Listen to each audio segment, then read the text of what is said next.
Welcome to Sports Comms Topic 3. This is 3A, Working with the Media. And this is part 2 where we talk about the PR industry.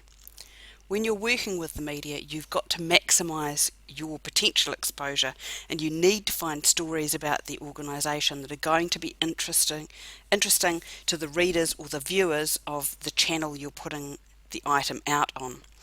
The key is that you actually communicate with your public.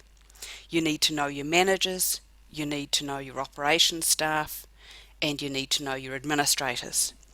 You need to understand the media that you're going to be using, and you need to be familiar with all the forms of it.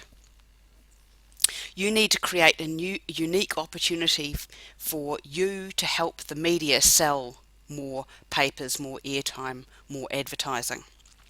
You need to make sure whatever communication you're having with the media that you keep it professional. You need to remember both the people you're trying to work with, the athletes who are with your organisation, and the organisation that you are an ambassador of. You also need to sell your story internally before you try and sell it externally. You need to make sure that the organisation supports whatever it is that you're actually doing.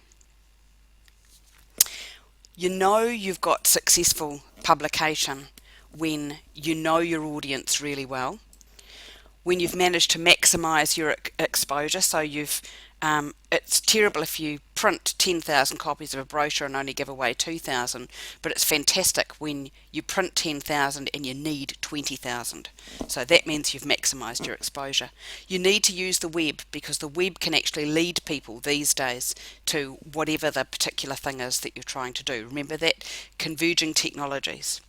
You need to also set yourself apart, and by setting yourself apart, what I mean is ensuring that your publications match your brand image, that everything looks fresh, that you haven't got stale old news or old photos or anything else hanging around, that everything looks current and up to the minute. You also need to be fresh and accurate, so make sure that any sections that do not really have to do with your sport are always up to date. So like lists of past members, famous people, awards you've won, the list of your subscribers, your sponsors, and make sure that dates and times and facts are always double checked. It makes you look that much more sophisticated, especially with thinking about player profiles and stats. They need to be turned over very, very regularly.